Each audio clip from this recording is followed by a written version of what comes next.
Je prends l'exemple seulement de la commune d'où je viens, Bémao. Nous avons un centre à la Jaille pour déposer les VHU.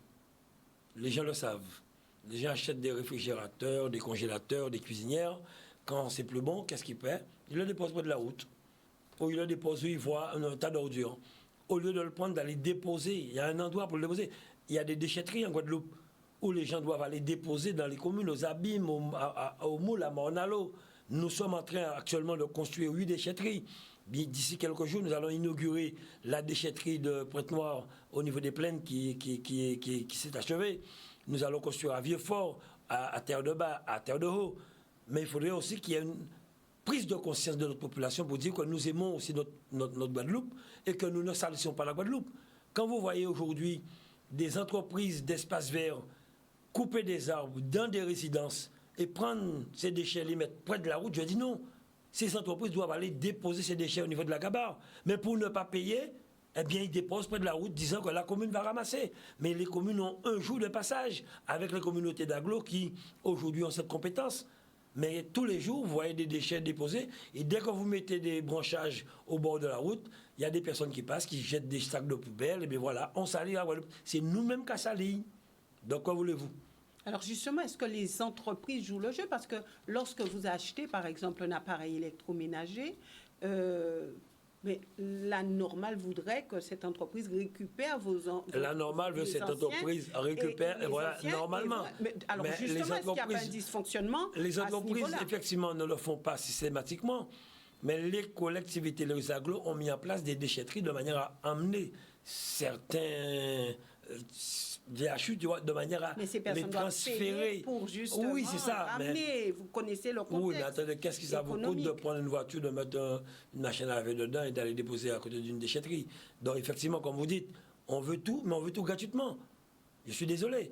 Aujourd'hui, pareil, il y a quelques années, c'est la région qui faisait l'enlèvement des voitures abandonnées. La loi a changé. Maintenant, c'est aux concessionnaires d'enlever ces voitures. C'est aux concessionnaires maintenant de récupérer ces voitures, de les dépolluer et de les transférer où ils doivent. Dans une commune, il y a une police qui devrait identifier les voitures, signaler cela par la suite aux concessionnaires de manière à les enlever. Donc, comme vous le savez, il y a des gens qui ne maîtrisent rien, qui disent n'importe quoi, mais le problème, c'est que c'est nous-mêmes qui salissons le pays. Oui. Je suis désolé. Convenez avec moi que la situation est quand même compliquée. On parle de Covid, on parle de crise sanitaire, les gens ont peur, les gens essaient d'assurer leurs parents, de s'assurer eux-mêmes en prenant une assurance décès par exemple. Aujourd'hui, les prix ont flambé au niveau des assurances décès, donc les gens ne peuvent même plus faire cela. Alors, où va-t-on dans ce pays-là? Vous savez, où va-t-on? C'est ce qui est important, comme je le dis, c'est une forme de solidarité. Il ne faudrait pas qu'on parle de solidarité pour que ça puisse sortir de la bouche et non du cœur. Je pense que nous avons, je le dis tous les jours, nous avons une belle région. Nous avons des hommes et des femmes, je dis franchement, compétents. Et je le répète souvent, les meilleurs experts des problèmes de la Guadeloupe, ce sont les Guadeloupéens. Mais il faudrait que ce que nous faisons, nous puissions le faire sans pensée politique. Souvent, je parle des responsables. Comme je vous le disais, ce n'est pas parce que telle personne est dans tel parti politique qu'on doit sanctionner la personne si cette personne a une compétence. Pourquoi ne pas laisser la personne faire son travail? On a besoin de toutes les compétences pour pouvoir avancer en Guadeloupe.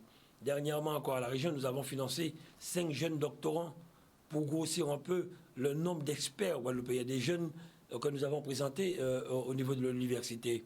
Des jeunes qui ont des projets pour pouvoir faire avancer les dossiers de la Guadeloupe.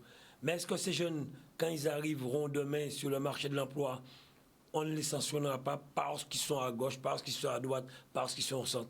Il faut qu'on puisse penser Guadeloupe, aimer ce que nous faisons. Il faut que ce que nous faisons puisse sortir du cœur. Et dès qu'on comprendra cela, je pense qu'il y a beaucoup de choses qu'on fera ensemble et on avancera ensemble. Alors, on a beaucoup parlé d'accession à la propriété. Aujourd'hui, on se rend compte que les assurances de prêt coûtent très cher. Donc, aujourd'hui, on a l'impression d'avoir une population qui est pressurisée et qui ne sait pas où donner la tête. Vous savez, hein, il y a une chose importante qu'on répète souvent. Aujourd'hui, les gens sont de plus en plus exigeants. Et nous avons moins de moyens. Il y a des choses qui n'existent plus. Les communes, il faut le dire, nous avons un nombre de communes qui sont en difficulté en Guadeloupe.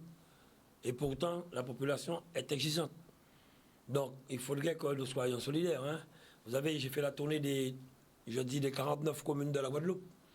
Il y a 32. J'ai fait la tournée des 32 communes. Ensuite, il y a eu 19 nouveaux maires. J'ai fait la tournée des 19 élections de ces maires. Pourquoi? Parce que, comme je l'ai dit, je suis élu à la région pour travailler pour une population, pour la population guadeloupéenne. Je n'ai pas la cessefuse, j'aime ce que je fais, je le fais avec mon cœur, avec une équipe qui travaille. Nous avons accompagné les 32 communes de la Guadeloupe sur leur projet. Ceux qui n'ont pas fini, ce sont les communes celles qui n'ont pas fini, ce sont les communes qui n'ont pas transféré les derniers dossiers. Mais beaucoup de communes ont beaucoup avancé. Nous avons visité des communes qui ont eu beaucoup de chantiers. Je prends l'exemple d'une commune qui a fini rapidement. Le Moule a beaucoup avancé. Je vois les dossiers de la commune de Déhé qui a avancé. Nous avons lancé 87 millions concernant la modernisation de l'éclairage public. Mais les communes ont pris son projet à bas le corps. Le très haut débit avance très bien en Guadeloupe. Aujourd'hui, nos 24 lycées sont équipés en très haut débit.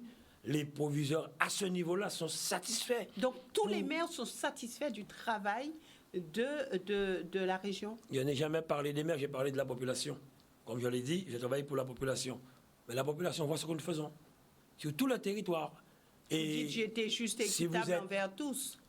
Pardon? Vous dites j'ai été juste et équitable envers tous. J'ai donné à toutes les communes. J'ai toujours été juste et équitable, mais nous avons répondu, comme nous le pouvons, en fonction des finances que nous avons, au projet présenté par les 32 maires de la Guadeloupe. Nous avons répondu. Et aucun ne peut dire le contraire aujourd'hui.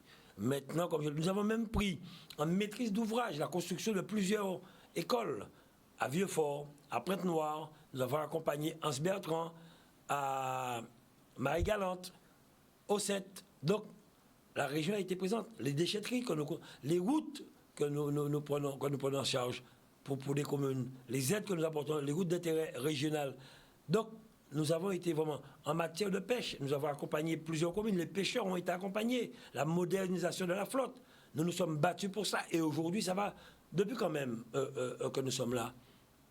Même si on entend certaines personnes excentrées dire certaines choses en matière d'agriculture, en matière de pêche, en matière de levage, on n'a pas eu de gros problèmes qu'on a toujours rencontrés.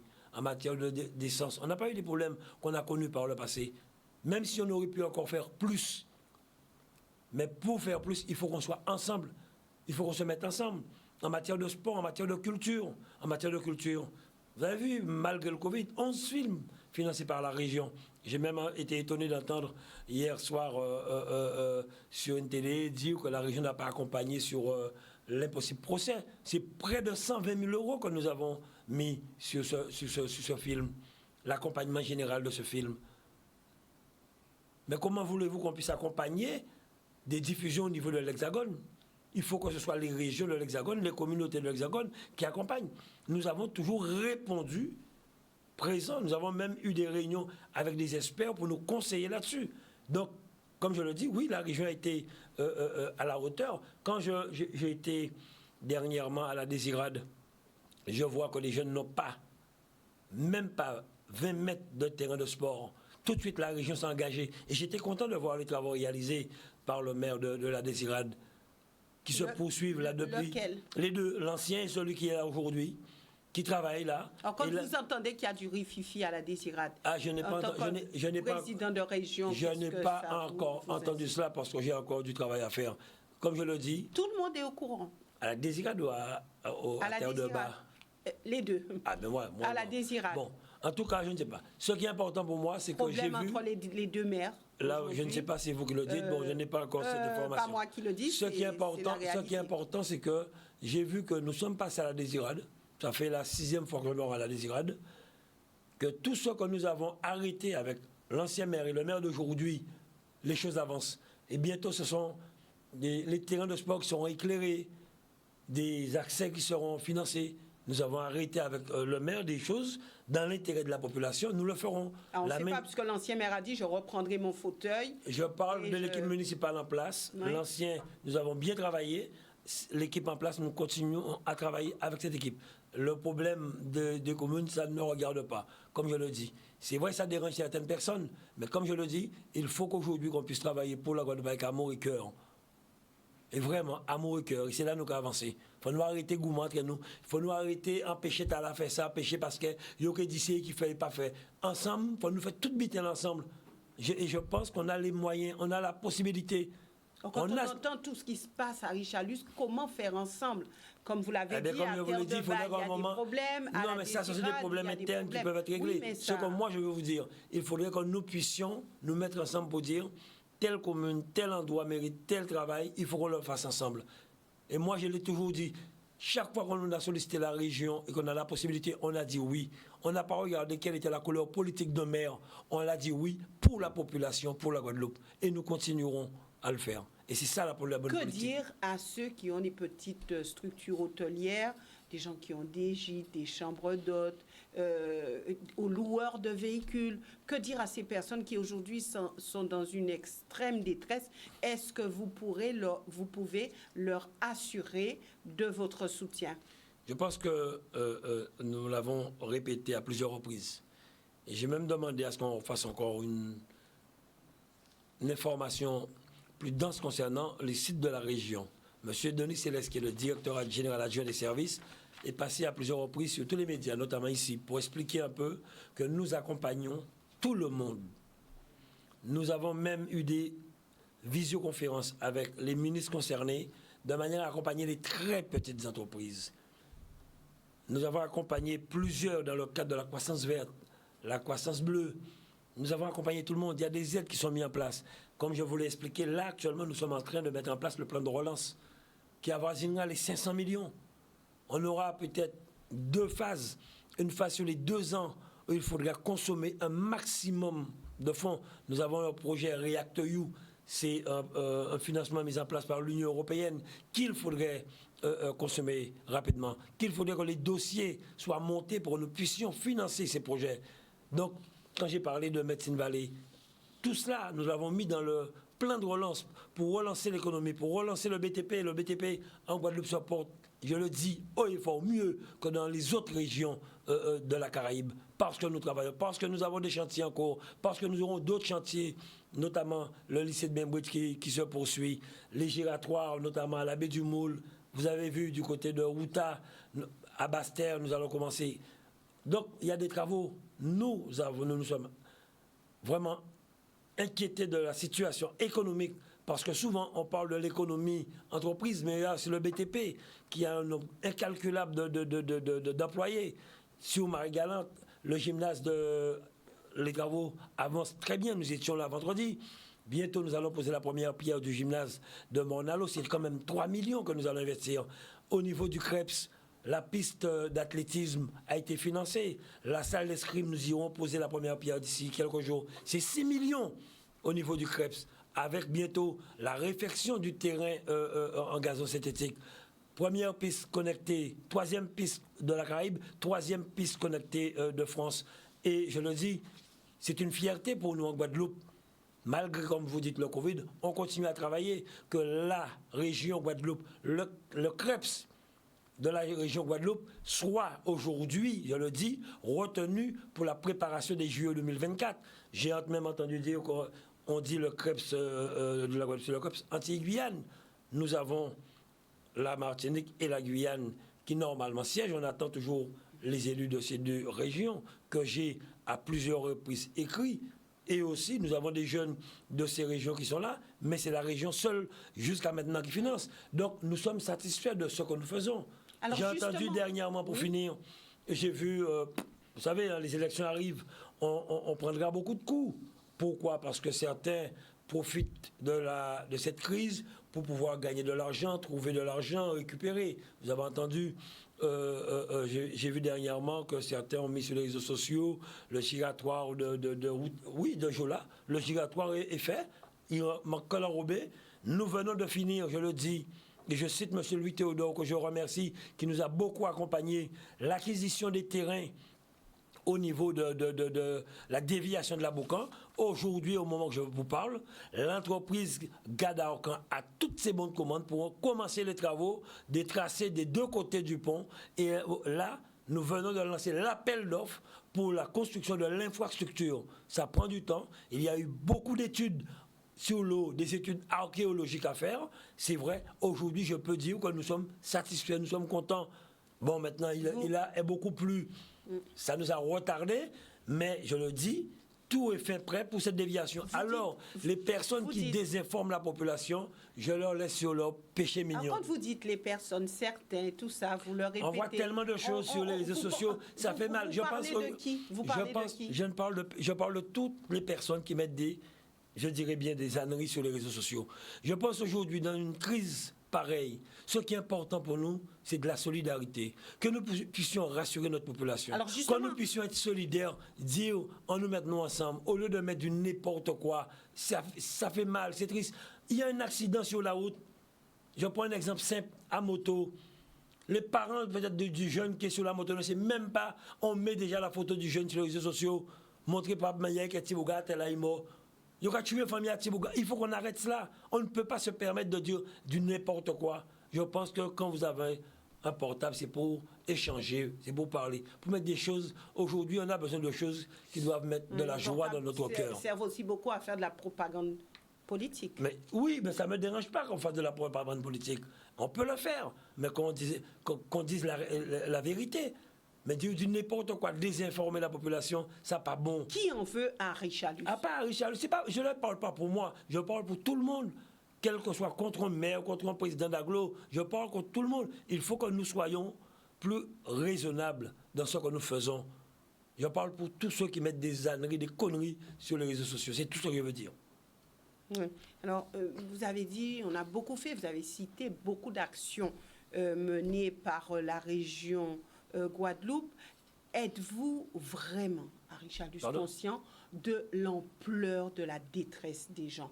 Alors ça, est-ce qu'on ne peut pas se dire que on a un sentiment que les choses n'avancent pas, les gens sont explosifs, les gens ne voient pas comment s'en sortir? Alors, quel discours tenir? Que dire à ces personnes? Non,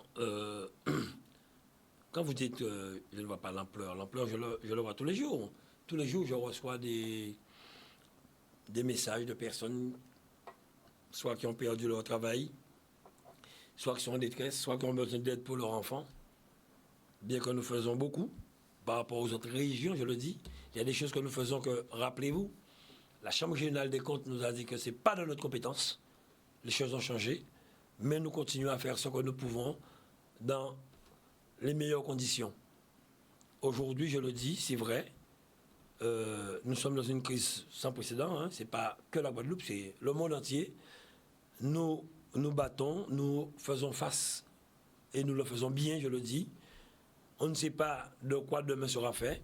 Nous avons très tôt demandé à la population de faire attention, de respecter les gestes barrières de manière à ce que nous puissions mettre en place tous les moyens sanitaires pour pouvoir les protéger.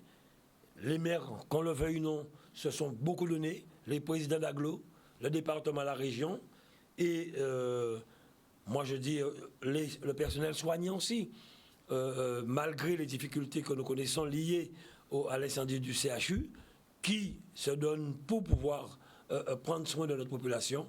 Je dis que c'est ensemble qu'elle nous arrive, ensemble. C'est vrai qu'il y a un problème, il faut qu'on se dise à un certain moment, mettons de côté nos petites querelles et avançons ensemble. Moi, je le dis à ce niveau-là. Personnellement, quand je parle de tout cela, rien ne me touche. Je sais où je vais. Je sais où je veux aller. Je sais où je dois arriver. Et mon travail, je le fais. Et je le redis encore. Même si ça peut déplaire à certaines personnes, j'ai une équipe qui travaille que je félicite. Même si certains ont voulu mettre la discorde entre l'équipe en disant certaines choses à gauche et à droite, j'ai une équipe qui travaille et qui avance. Justement. Et je le dis, quand j'ai pris l'exemple des routes, faites un tour des routes nationales, les routes que la région a en charge. sont en très bon état, à 90%. Et dernièrement, c'est près de 20 millions de travaux que nous allons encore lancer, surtout sur le nord Basse-Terre, de Pointe-Noire à Baïf. La réfection de chaussées, de trottoirs. Allez, c'est un travaux. Allez voir un peu les travaux qui se font à Pichon, du côté de l'hôpital Maurice-Elbonne. Nous allons finir les plans océans. C'est près de 30 millions que nous avons mis. Marie-Galante, Malandur, Port-Louis. J'ai oublié l'école de Port-Louis aussi que nous avons en maîtrise d'ouvrage que nous sommes en train de reconstruire. Donc la région répond. La région répond. Et je suis fier. Alors, comme que certains veulent peut-être effectivement créer une discorde, ça ne touche pas à Richard Luce. Alors justement, puisque la population demande à comprendre et comme je le dis, on connaît votre franc-parler et ça depuis tantôt. Alors ces jours derniers, j'ai eu à recevoir Guy Losbar, le premier vice-président ici même. Il n'a pas mis en avant l'action du président que vous êtes, il n'a pas cité votre nom. Est-ce que ça voudrait dire que vous n'êtes plus pote et qu'ici, il y a 2 candidats pour les prochaines élections régionales? En politique, il n'y a jamais eu de potes. Il y a des gens qui travaillent pour la Guadeloupe et on travaille très bien. Mardi dernier, nous étions en réunion. On travaille très bien, sans aucun problème. Vous savez, chaque personne a sa manière de parler, sa manière de faire en politique. Moi, j'ai entendu des choses. Jusqu'à maintenant, personnellement, Richard Luce le dit, je n'ai aucun problème avec aucun élu de la majorité régionale. Nous travaillons pour la Guadeloupe et nous travaillons bien. À part, j'ai entendu, je n'ai pas compris cette histoire d'élection pour le CIMEG oui, avec vous. vous. Ça a été dit sur ce plateau. Ça a été dit. Moi, je voudrais dire une chose là-dessus. Personne ne m'a parlé de candidat. Monsieur Dulac, qui est un jeune qui travaille au niveau du CIMEG depuis 12 ans avec nous. J'étais premier vice-président du CIMEG. C'est un bonhomme qui est agrégé en génie électrique. Nous l'avions dit en 2014, quand El Hatré partira, ce sera toi le futur président, alors prépare-toi. En 2014, nous l'avons dit. Et j'ai des témoins qui peuvent le dire. Parce que c'est un bonhomme toujours présent qui fait le travail. Moi, je dis une chose. C'est pas parce que quelqu'un, je l'ai dit, a une couleur politique, si la personne est compétente pour travailler pour la Guadeloupe, nous allons éjecter. Si la personne ne fait pas le travail, d'accord. Mais personne ne m'a dit quoi que ce soit. Personne. À 2 jours de l'élection, je ne savais pas qu'il y avait d'autres candidats. Alors, je tiens à dire, il y a mon collègue de Vieux Habitants qui m'a dit qu'il aurait souhaité être candidat. Il y a Zozo de Capester qui m'a dit qu'il aurait souhaité être candidat. Ces deux-là m'ont l'ont dit. Je leur ai dit, essayez de vous mettre ensemble parce qu'il y a Dulac qui est candidat que nous avons dit qu'il sera notre prochain président depuis longtemps. 2, je l'ai dit, Lancastre de Vieux Habitants et Zozo. Ce sont que ces 2 personnes qui m'ont... Et Harry Durimel aussi, qui m'a dit qu'il souhaitait être candidat. Donc, ce que vous dites... Personne d'autre m'a parlé de candidature. Que vous ne saviez pas qu'il y avait un candidat... Personne d'autre me l'a dit. Mounkadia n'a pas dit ça. Je le dis sur la tête de ma mère. Il y a mort, elle est tête en moins. Pour moun pas parlant de ça. Personne. Voilà. Alors nous, moi, je l'ai fait en âme et conscience. Et comme je le dis, c'est la compétence et l'intérêt de la Guadeloupe qui compte pour moi.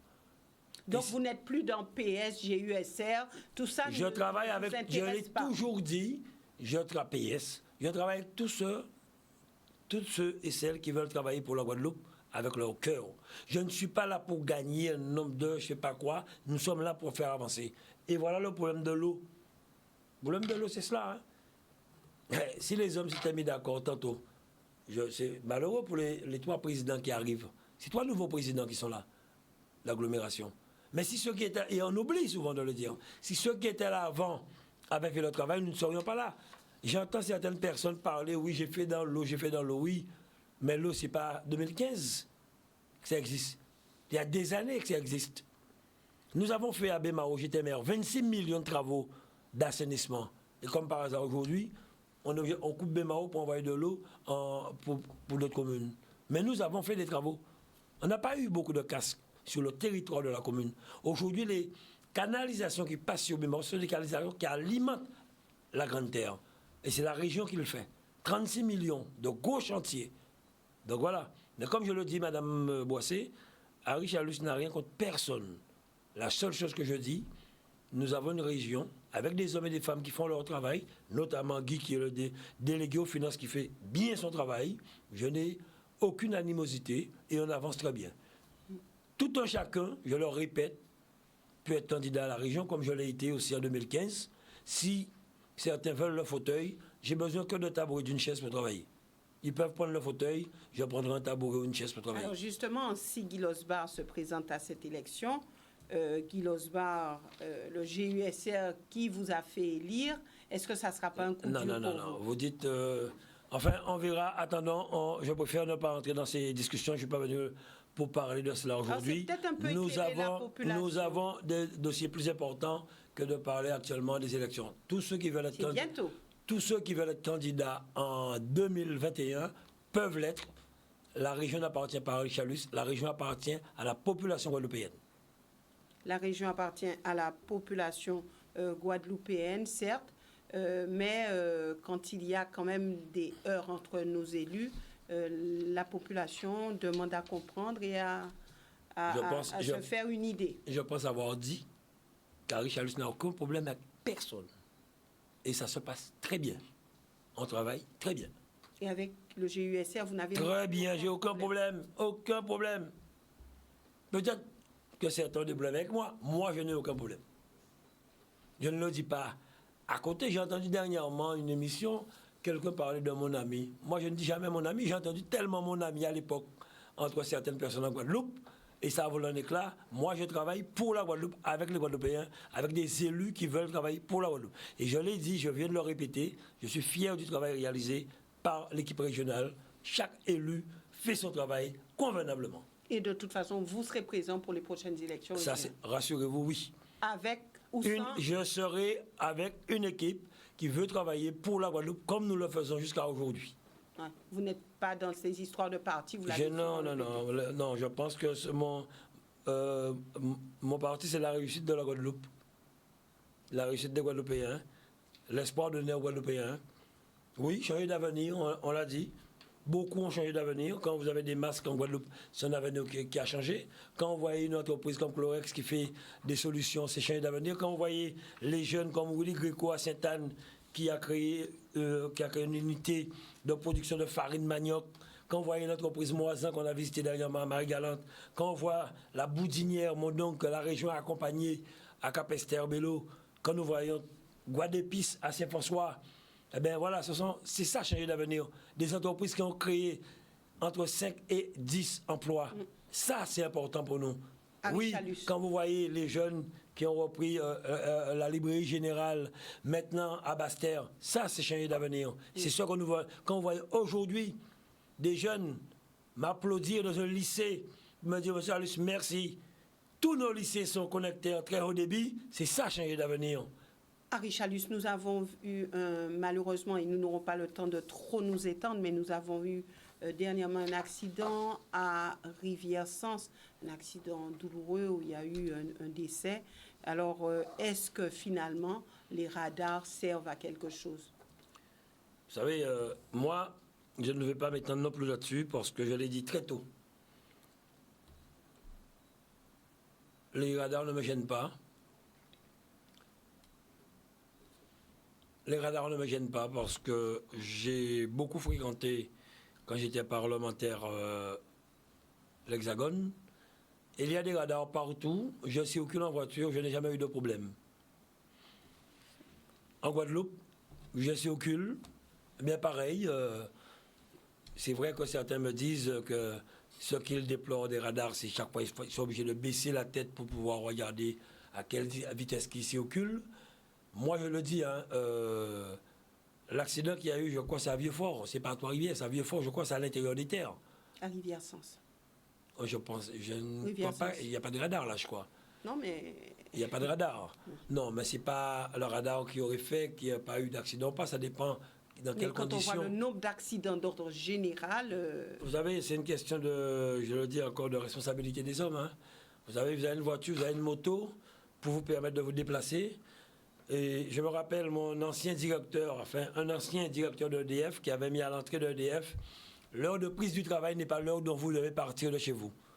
Si vous prenez à 8 h du matin, vous ne devrez pas être chez vous à 8 h. Si vous habitez Bémao ou Lamentin, si vous avez à 8 h, vous ne pouvez pas prendre à 8 h. Donc je pense que quand vous savez que vous devez partir pour 1 heure, vous prenez votre temps pour pouvoir partir à l'heure. Il y a des personnes qui se réveillent à 4 heures du matin, 5 heures du matin, qui vont travailler très loin et qui n'ont pas de problème à ce niveau-là. Moi, ça ne me dérange pas, moi. Je le dis personnellement. La seule chose, c'est qu'on soit plus responsable. Et si nous étions responsables, moi, comme je le dis, allez dire aux parents de tous ceux qui ont perdu la vie sur des excès de vitesse, les mêmes choses qu'on disait aujourd'hui. Moi, à ce niveau-là, non. Mais comme je vous le dis, hein, ce qui est important pour moi aujourd'hui, c'est ce que nous faisons pour la Guadeloupe. Et je suis fier. D'ici quelque temps, on vous invitera à l'inauguration de la piscine de Basse-Terre, de Rivière-des-Pères. Nous allons prendre en charge aussi la piscine de Pointe-Noire pour accompagner la municipalité. Donc, c'est une fierté pour nous. Nous nous donnons un maximum sur tous les travaux. Quand vous voyez à Marie-Galante, Fort-Magar, M. Mathieu Forbin, qui a mis en place une entreprise pour la formation des marins-pêcheurs. Aujourd'hui, 9 jeunes sont là. Nous l'accompagnerons pour pouvoir développer cette école des métiers de la mer qu'on a appelé de nos voeux dans le lycée de la mer. Le plan enseignant se décline très bien. Donc aujourd'hui, on peut rien vous reprocher. Je ne dis pas qu'on ne peut rien me reprocher. Bon, vous savez, on me reprochera toujours. J'ai entendu certaines personnes. Je disais des fois, vous avez une commune, il y a 20 000 habitants. Vous répondez à la demande de 19 900 administrés qui sont satisfaits parce que vous n'avez pas pu aider que 100 personnes sur 20 000 au pire mauvais maire, au pire mauvais élu. On est habitué avec cela. Je suis habitué, donc ça ne me touche pas. Je le dis. Et comme je le dis à certaines personnes, je le dis, que pour j'ai voulu pour eux, si peut-être un petit moment pour là, on n'a pas bail, qu'il dit moi ça, pour moi, qu'il dit moi ça, pour moi, remettre un petit moment pour là. Moi, je le dis, dans ma manière de le dire, de parler, je suis un Guadeloupéen qui aime la Guadeloupe. Ma position de président de région n'est pas pour dire que je suis président, c'est pour profiter de cette position pour pouvoir aider les Guadeloupéens, développer la Guadeloupe, alimenter, créer comme nous le faisons aujourd'hui. Nous avons pris toutes nos responsabilités à bras le corps. Je suis content de ce que nous faisons. Dernière question, qu'est-ce qui peut donc stimuler tous ceux qui se positionnent déjà pour les prochaines élections régionales? Vous savez, ça a toujours été, je prends l'exemple en Amérique, il n'y a que 2 candidats aux élections présidentielles, parce qu'il y a des, comment dire cela, des éliminations dès le départ. Au niveau national en France, j'ai un parlementaire, j'oublie son nom, le Berger. Il est parlementaire depuis des années, il a toujours été candidat. Il y a au moins 15 candidats en France. Mais dans notre petite Guadeloupe. Ah bien, mais c'est le pouvoir, le pouvoir. Vous savez, cette année, dans des communes, il y a eu 11 candidats aux municipalités. 11 candidats. Donc, voilà. Je devais normalement déclarer mon association officiellement à l'Alliance guadeloupéenne, mais avec le Covid, ça me fait perdre du temps. Comme je l'ai toujours expliqué, une association pour la formation des élus. Qui fait quoi? Qui est responsable de quoi? Former les nouveaux élus de 10-15 ans. C'est ce que je veux faire. Parce que je ferai tout pour que dans quelques années, je le dis haut et fort, je ne pense vraiment pas, dans les 10 ans à venir, Harry Chalus sera en politique. Je veux 2 mandats, c'est bien ça? Oui, je pense que c'est beaucoup, c'est bon. Je pense que je suis entré très jeune en politique. Je l'ai fait avec mon cœur parce que je me suis dit, il y a des choses à faire. Et je remercie cette jeunesse qui m'a poussé encore en politique, cette jeunesse qui m'a accompagné. Et c'est pour cette raison je continuerai toujours à accompagner la jeunesse. Nous avons lancé le plan Action Jeunesse. C'est dommage, le Covid bloque beaucoup de projets que nous avons actuellement. Mais nous continuerons à travailler sur tout ce que nous avons comme grand projet. Vous vous battrez? Je me battrai pour oui. Même si je ne suis pas en politique demain, je le ferai. J'ai toujours été. Et comme je le dis, ceux qui ont fait la Guadeloupe, ceux qui se sont battus pour la Guadeloupe, ces personnes-là ont le droit à la parole. On dit que ce sont les partis forts qui font l'élection et les partis forts qui font la Guadeloupe. On verra ça. On l'a vu en 2015, on verra en 2021. Mais je pense, et je le dis, nous avons une belle Guadeloupe. Nous avons des personnes qui ont des responsabilités fortes, qui ont les moyens de faire bouger les choses, quel que soit. Bientôt, nous inaugurerons le stade de Trois-Rivières. Il y a tellement d'inaugurations, tellement de choses en cours. Aujourd'hui, j'ai visité au moins 8 villas à Saint-Claude, à Goubert. Nous sommes en train de voir comment vendre ces villas. Des villas qui sont sur 5000 m².